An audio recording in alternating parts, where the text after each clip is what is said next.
Olá, criptomaníacos! Ninguém sabe onde exatamente é o fundo do poço para o Bitcoin. É claro, existem várias teorias e a principal é aquela que é baseada em datas. Então ela te entrega mais ou menos para onde é esperado o fundo do poço, que seria lá para o último trimestre de 2026, historicamente.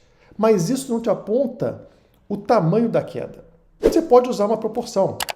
As quedas, os fundos do poço de cada ciclo, não tiveram o mesmo percentual. Na verdade, esse percentual de queda está caindo ciclo após ciclo, mostrando que o Bitcoin está amadurecendo como ativo, está se tornando menos volátil. Assim como temos altas cada vez de menor relevância, de menor impacto, né? Se lá atrás o Bitcoin subia 10 vezes de um ciclo para o outro, agora ele tem dificuldade de dobrar de preço em relação ao topo do ciclo anterior. A mesma coisa se aplica para baixo.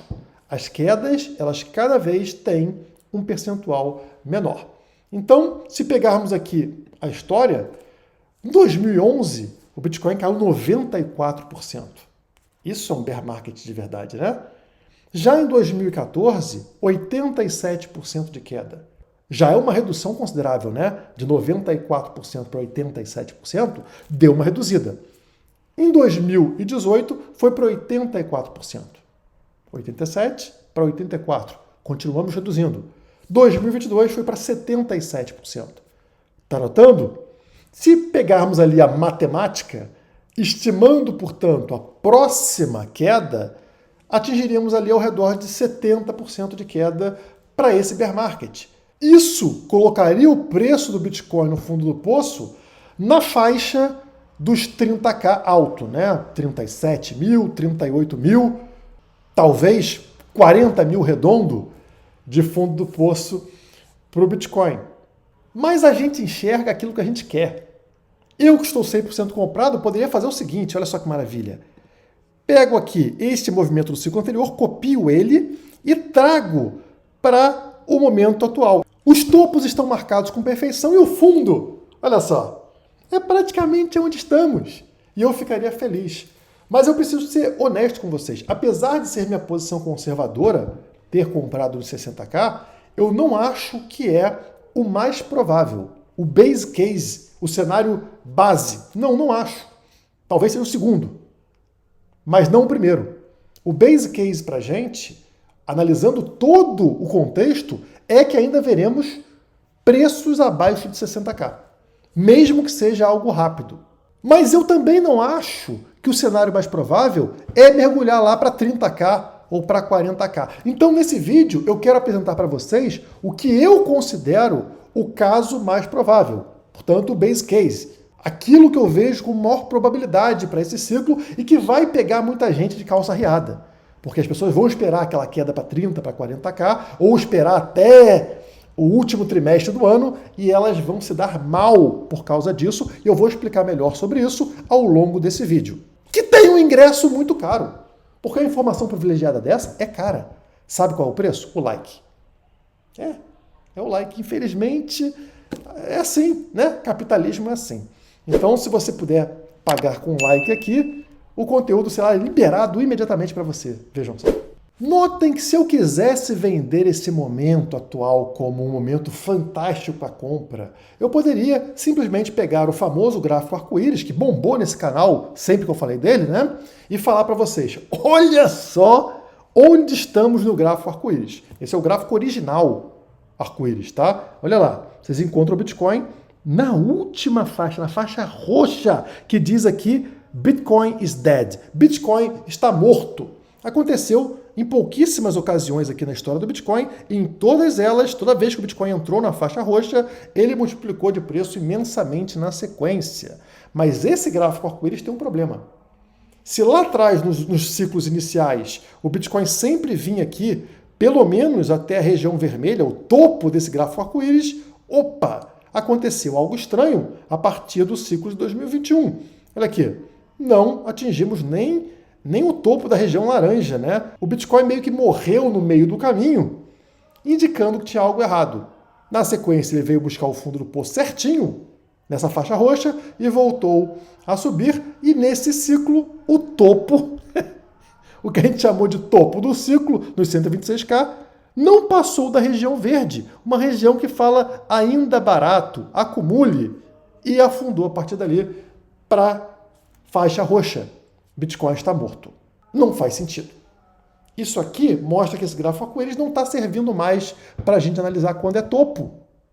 Pode ainda funcionar como fundo? Pode, mas se não está funcionando como topo, por que eu vou confiar no fundo? É por isso que, mais recentemente, eles ajustaram esse gráfico para torná-lo um pouco mais conservador, considerando essas variações aqui em 2021. Essa atualização aconteceu em 2023 e está aqui embaixo, tá? Então, aí sim, nós temos um gráfico mais realista.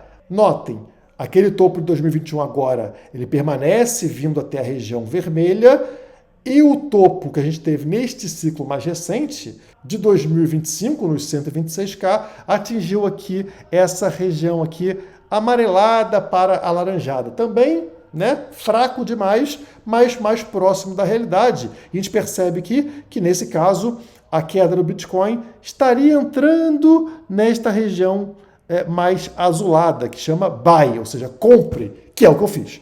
Eu comprei, né? Mas não seria a faixa mais baixa. Poderíamos ver o preço derreter para essa região azul escura ou roxa, né? Que é basicamente uma promoção extrema de preço para o Bitcoin e que estaria posicionada neste momento, deixa eu botar aqui para vocês, ó, estaria posicionada entre 41 e 53 mil dólares.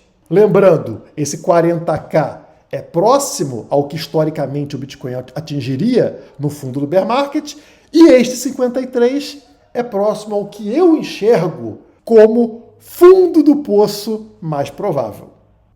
Mas, Guilherme, você disse que a gente atingiu um nível histórico ali de perdas realizadas, por exemplo, né? Se isso é tão histórico quanto em ciclos anteriores, como é que não é o fundo do poço? Bem, esse momento de perdas extremas, ele geralmente não é o fundo do poço. O fundo do poço vem um pouquinho à frente, quando as coisas não estão tão graves assim, e eu apresento esse gráfico para vocês para provar isso. Então, nesse momento aqui, notem que as perdas realizadas, né, esse gráfico mostra justamente isso, né, a perda ou lucro realizado, e quando está vermelho, é perda. Notem aqui que foi lá embaixo, num fundo comparável a 2022, no bear market de 2022, num momento gravíssimo de mercado, tão grave quanto agora. Mas notem que lá em 2022, este vale aqui, esse momento mais grave de perdas, quando os investidores perderam mais dinheiro, não marcou o fundo do poço do ciclo. Não. Olha aqui. Nós ainda tínhamos muito tempo pela frente de lateralização e um fundo rápido, mas abaixo do fundo do momento dessas perdas. Tá vendo? É isso aqui que me dá a sensação de que este ponto dos 60K provavelmente não é o fundo. Acontece uma queda forte e aí é um momento de lateralização no fundo com eventual bicadinha para baixo. Ele vai ali embaixo e volta a subir. Idem para o gráfico de medo e ganância. Lembra que eu falei para vocês? Atingimos o nível mais extremo do indicador de medo e ganância, que foi aqui, correto? Perfeito. Mas olha lá em 2022, o ponto mais baixo foi aqui, correto? E olha só, é o mesmo ponto que vimos no outro gráfico. Não é o fundo do poço. O fundo do poço acontece bem mais à frente e um pouquinho abaixo no preço, quando o medo e ganância já está muito acima. Não está lá em 9, 10, não. Estava em 22. Ou seja, o mercado mais tranquilo e o preço, opa, ele dá aquela testada lá embaixo e aí dispara para cima na sequência. Então, isso aqui é o mais provável historicamente de acontecer. Mas qual foi o tamanho desse mergulho para testar o ponto mais baixo? Vou abrir aqui o meu gráfico semanal para mostrar para vocês. Nós estamos falando o seguinte, este momento aqui em junho de 2022 foi o momento com um pior indicador de medo e ganância e também o momento de maior prejuízo, aquilo que a gente viu nos gráficos anteriores, né? Foi aqui em junho de 2022.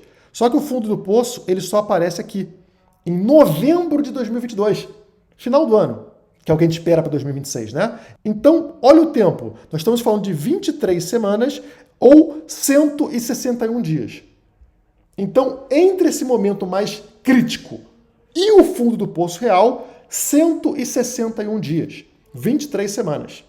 E mais do que isso, o preço que atingiu no fundo do poço foi 12% abaixo do preço nesse momento mais crítico. 12% de queda. Então vamos trazer isso para o nosso cenário atual. Perfeito? Temos aqui o nosso momento atual, atingimos os 60K nesse momento aqui, fevereiro de 2026. Se jogarmos 23 semanas para frente, ou 161 dias, atingiríamos, portanto, o fundo do poço em julho de 2026. Notem, não é setembro, não é outubro, não é final de 2026. É metade do ano. É em julho de 26. Quem ficar esperando até lá pode, historicamente, se dar mal. Perceberam? E se a gente joga 12% abaixo dos 60K, como esse mergulho, esse teste final no fundo do poço, nós atingiríamos o preço, como vocês podem ver aqui, de 52K. 52 mil dólares. Não é 40, não é 30, é 52 mil dólares. Portanto, um fundo do poço mais próximo e menos drástico do que todo mundo está esperando, que é exatamente o que eu esperaria de um ativo que amadureceu, e amadureceu muito nesse ciclo, com a entrada institucional, com a entrada de ETFs, com a entrada de investidores de longo prazo. E para verificar essa minha tese, eu falei, vou pegar o canal histórico. Aquele canal que tem 9 anos de duração ligando topos e fundos do Bitcoin.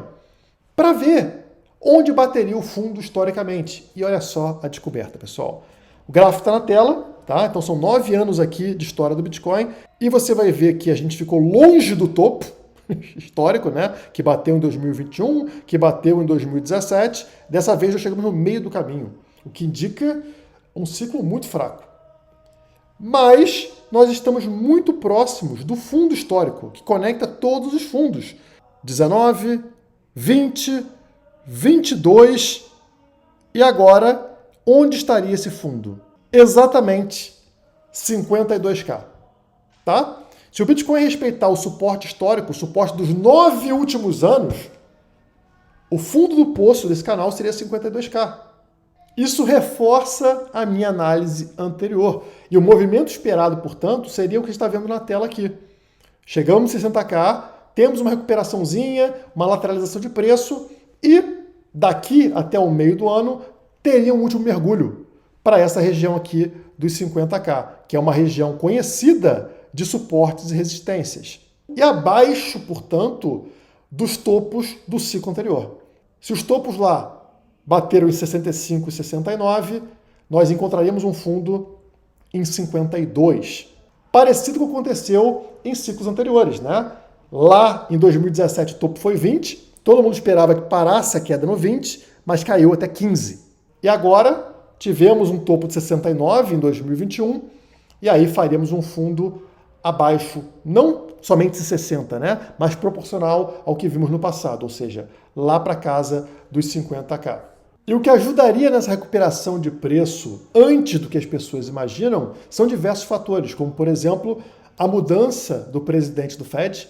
Vai sair um cara que é contrário ao Donald Trump, que fica segurando taxa de juros lá para evitar fazer o que o Donald Trump quer, que é corte na taxa de juros, para um favorável às medidas do Donald Trump, que deve cortar a taxa de juros de forma mais fácil, ajudando o mercado a dar aquela aquecida tradicional. Outro fator que ajuda é o aumento da atividade industrial, geralmente associada à valorização do Bitcoin, né? Então a gente tem aqui o famoso indicador ISM-PMI, que é esta linha branca aqui. Quando está abaixo desta linha contínua, fica na cor vermelha, significa que está abaixo de 50. Quando ele está acima da linha branca, ele fica na cor verde aqui, essa onda verde, que indica que está acima de 50 e que a atividade industrial está forte. Notem que o Bitcoin, que é a linha amarela, ele segue perfeitamente esse indicador. E como vocês podem notar, a última vez que esse indicador esteve verde foi lá nos topos de 2021. A partir dali, ele mergulhou e vem há muito tempo na cor vermelha. Apenas agora, no mês de janeiro, ele voltou a ficar positivo. Nem tem uma onda verde ainda, porque a linha branca acaba de romper para cima de 50. E o Bitcoin aqui embaixo. Então essa atividade industrial crescente sempre foi associada à retomada de subida de preço do Bitcoin. Então, março, abril, maio, então vamos lá, um trimestre para o preço do Bitcoin, assim como aconteceu no passado, voltar a se recuperar. Corte da taxa de juros, aumento da atividade industrial e potencialmente a recuperação do Bitcoin. Tudo isso acontecendo aí em meados desse ano, portanto, antes do que a grande maioria das pessoas está esperando. E essa pequena distância entre os 60K e os 52K, ou 50K aqui que eu apresentei para vocês, é o que reforçou ali a minha ideia de entrar 100% comprado em Bitcoin. Para mim, essa diferença ela é muito pequena para valer o risco de perder um possível fundo do poço para o Bitcoin. Então eu falei, vou comprar agora, e aí vai entrando dinheiro a cada mês que passa, eu vou comprando conforme o preço estiver no momento. Eu não recomendaria ficar aguardando 30K no Bitcoin. Eu acho improvável disso acontecer nesse ciclo. Possível? É possível. Eu acho improvável. Agora, seja lá o que você for fazer, faça trade com cautela. Isso não é sexy, não chama atenção falar isso, mas é o que vai te levar ao seu objetivo. Geralmente, quem tenta pegar atalho se dá mal. Isso aconteceu em todos os ciclos, tá? Eu sou lá da época do ICO, do lançamento de moedinhas novas, e a galera que comprou aquelas moedinhas, todo mundo se deu mal. Aquelas moedinhas desapareceram do mercado. Nesse ciclo, várias pessoas falaram, se nos ciclos anteriores altcoins deram retorno, vou focar aqui em várias altcoins, inclusive altcoins grandes, que eu também sou comprado como Ethereum, né? O que aconteceu? A gente se deu mal. Altcoins são atalhos. A tentativa desesperada de multiplicar seus ganhos não focando no Bitcoin. O Bitcoin é muito lento. Não. Na verdade, as altcoins são muito arriscadas. Outra forma de pegar atalho é você alavancando além do que você deveria. Geralmente, o resultado é negativo. E eu tenho orgulho de ter a Quantiferio como parceira do canal Criptomaníacos há 2 anos. Há 2 anos estão comigo e nunca olharam para volume. Nunca se importaram. Guilherme, traz volume, traz gente. Nunca pediram isso. Todas as vezes que eu tentei fazer uma promoção aqui no canal, eles falaram, a gente não quer promoção. Não. A gente quer que você use a plataforma. Ensine as pessoas a utilizarem a plataforma, mostre que você gosta da plataforma, o que você gosta aqui dentro. A gente não quer nada de promoção. Trade com cautela. Isso não é da boca para fora, porque se você entrar agora na Quantiferio, você vai ver que eles não têm shitcoins. Ao contrário de quase todas as plataformas que listam 50 novas shitcoins por mês, eles não têm shitcoins. Eles têm uma quantidade de criptomoedas muito limitada. 40, 50, 60 criptomoedas que passam no crivo de volume e de segurança na plataforma. Ao contrário de outras plataformas que permitem a você alavancar 100 vezes, 125 vezes, não. Eles limitam a alavancagem ao mínimo possível para proteger o usuário. Perdem dinheiro no curto prazo? Claro que perdem. Quantas pessoas deixam de usar a plataforma porque não tem a meme coin que a pessoa quer comprar ou a alavancagem absurda que ela quer fazer? Mas eles pensam em terem clientes fiéis, clientes satisfeitos, que é uma coisa rara nesse mercado. Sem taxa, sem shitcoin, sem alavancagem maluca, o contrário do que é padrão de mercado. Proteção daqueles que são a razão de existir da empresa, que são os clientes. E é esse tipo de coisa que me deixa animado com o mercado, independente de preço. A gente percebe que o mercado está amadurecendo. Vou terminar o vídeo com esse vídeo de uma campanha de trade com cautela da Quantiferio. Campanha sem nenhum objetivo financeiro, somente de conscientização. Grande abraço.